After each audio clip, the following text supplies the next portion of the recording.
5/8. Guess what size it doesn't have? Not sure what to do.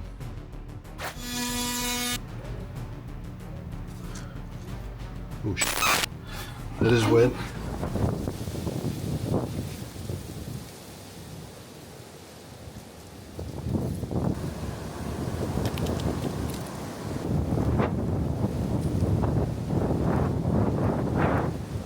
Alright, I'm going to take a stab at moving these two heating lines for the third floor that run through the bathrooms. Okay, I think that's the zone we want.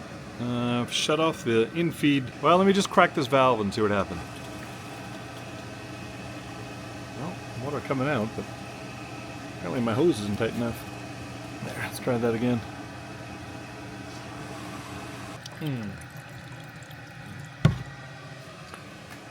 Looks like it's doing much. Let me try to open up this zone valve. Oh, that sounds promising.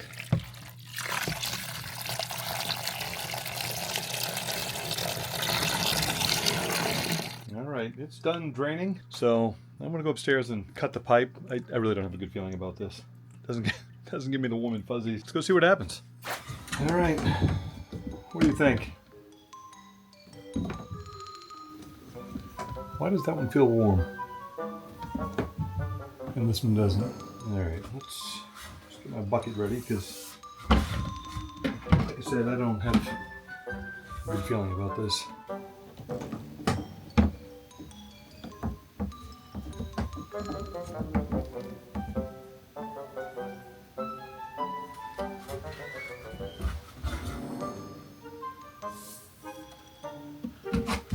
Gurgling sound.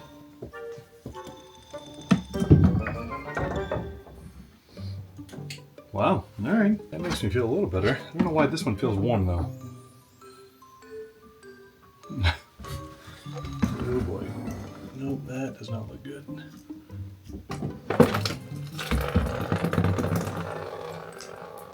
Well, maybe it's just residual water in the system.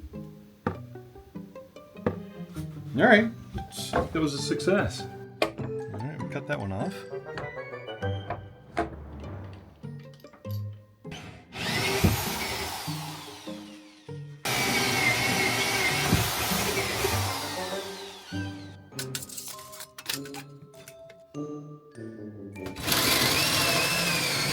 Five-eighths. Oh, my new handy dandy expanding tool is a 1/2 inch. 3/8, or 3/4 rather. 3/8.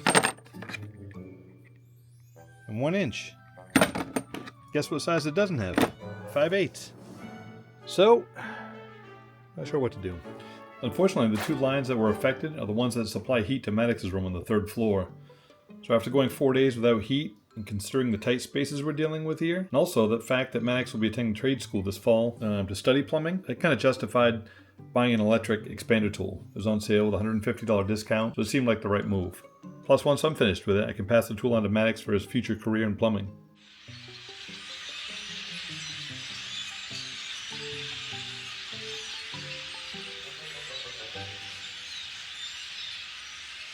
So Paul successfully has moved the PEX pipes that supply the heater that is in our 3rd floor, where our son Maddox's bedroom is, over here. They were over there, parallel, and he moved them and the vent pipe over here.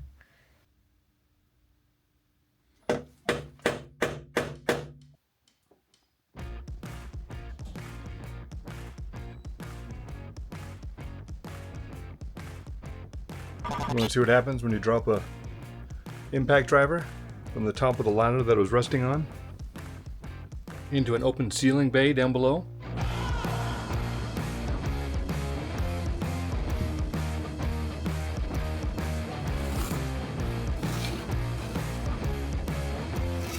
Ready, Freddy?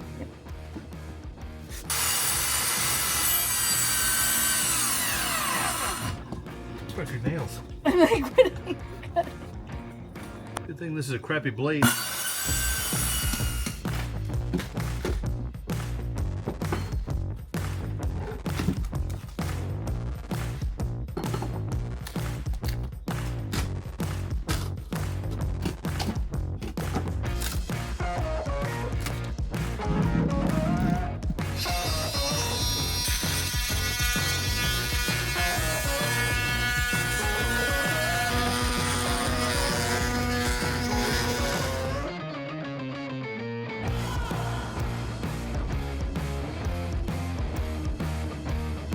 We've opened up the floor for the new shower pan, and I think we're going to relocate. We'll start by relocating all this old ABS plumbing.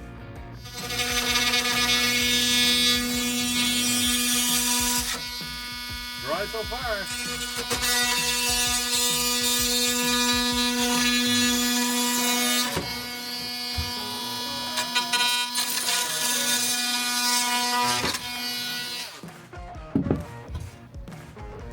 Alright. Oh shit.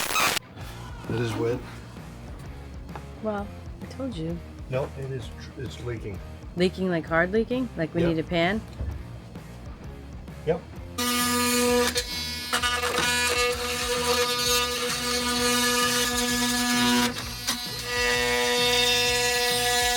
I think that's hopefully that's burning ABS.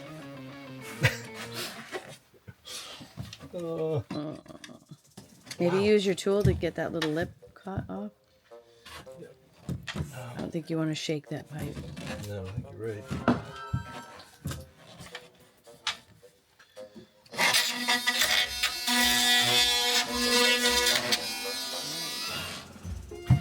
Contaminate my tool either. How are you're gonna lug that out of here? Yep. Without tipping it? I don't think there's anything in this one.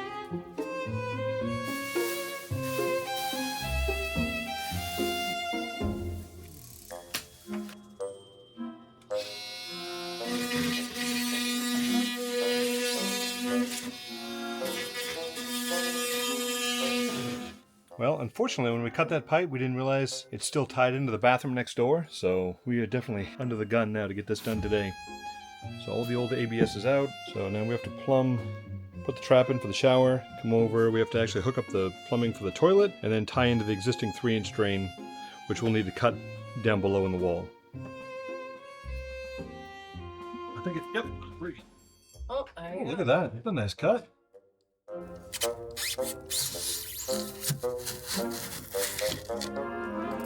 Level that way. It's perpendicular to the joist.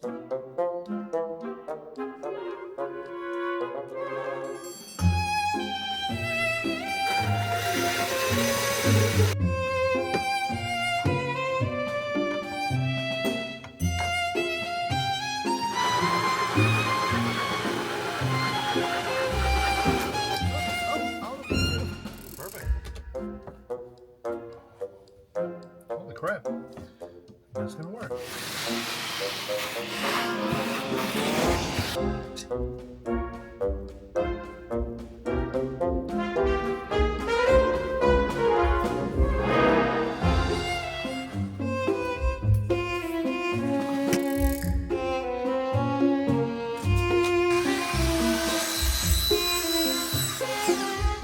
Right now we're dry fitting. Right back. Let's go a little.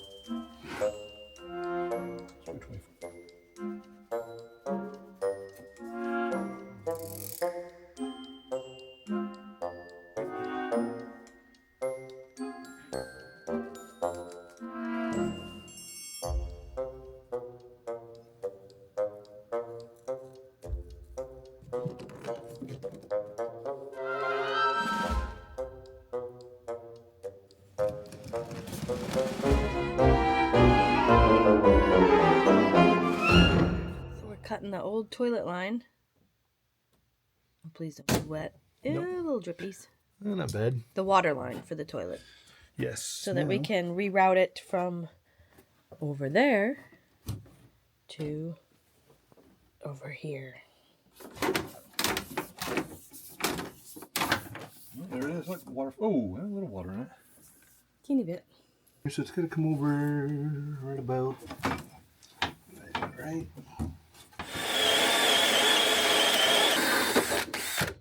Perfect.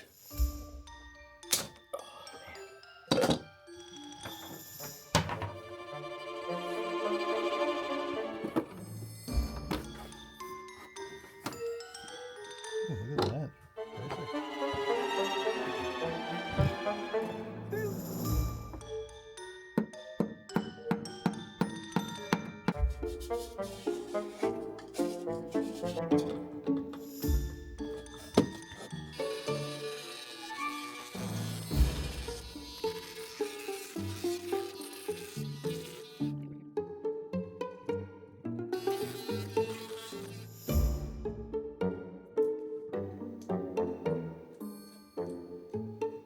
So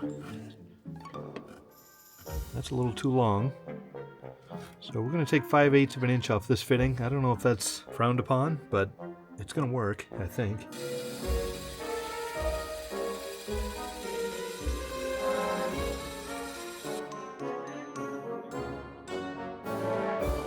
All right, we're making progress. Got the elbow in, the 45, the other elbow, working our way up. It's only taken all day.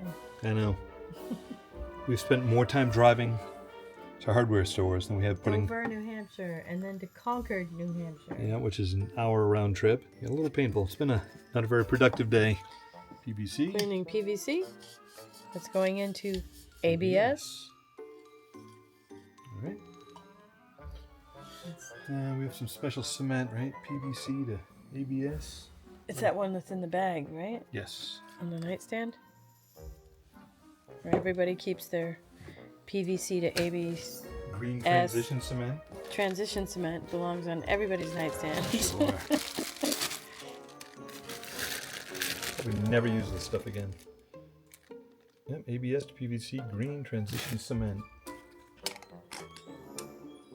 Oh, these are just always a little too tight. It's like translucent.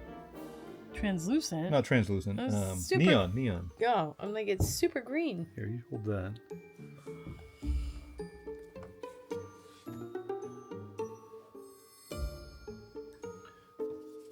There we go, ready? Ready?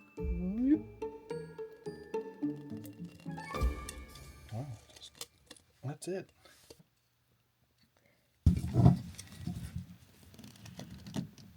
Wow, that's it. Okay. Good part about this, no gluing. We just gotta slide it on. Just slide it in. Yeah, that looks super easy. So, oh crap! Now we need our little bracket on there. Yep. This will need to get turned. And... oh crap!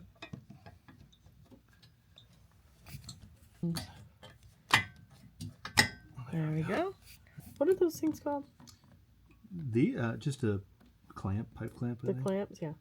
So we put them so that you can tighten them right here, so that, God forbid, please have nothing wrong with this toilet. But if there's ever an issue, we can take the sheetrock from this side of the wall and have access to this thing. All right, get it hooked up. So it's late. We're not going to work on we're not going to do the water line, but what we have to do next is just install these mud inlet and outlet mud guards, I guess they're called. So put the big one here. I think they just push in. I think that's just to keep some of the sewer gases, since we don't have any water in the trap at all, or the toilet bowl's not on. We'll just stick these in there for now, and we should be good. So there it is. All right, the last piece of this puzzle is to connect the water supply line at 3/8 line to the backside of this wall carrier.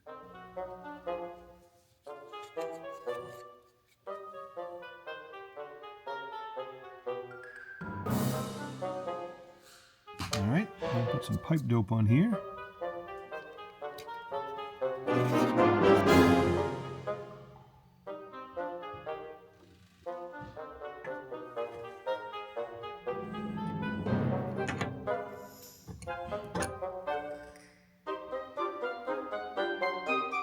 I've never used these shark bite fittings before, so this will be a first.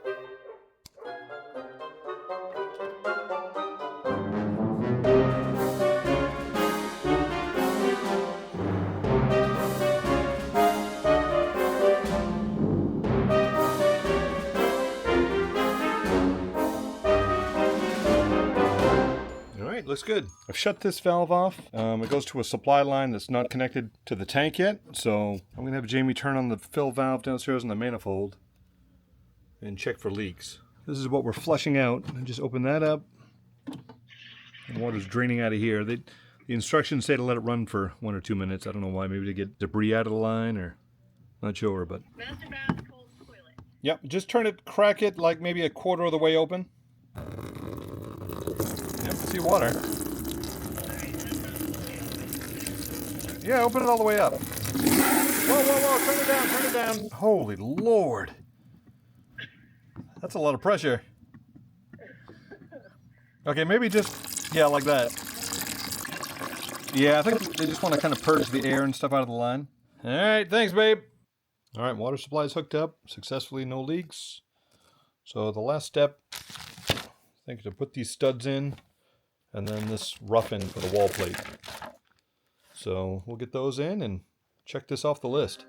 Drop it down, and hopefully that's it.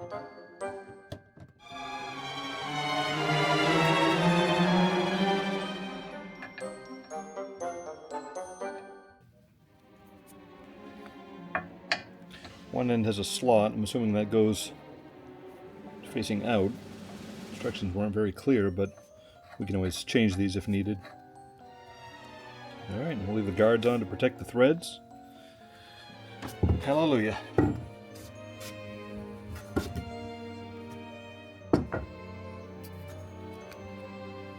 Alright, now we need to... I've been dreading this. We need to tackle basically cutting it all out and putting it over in that wall over there.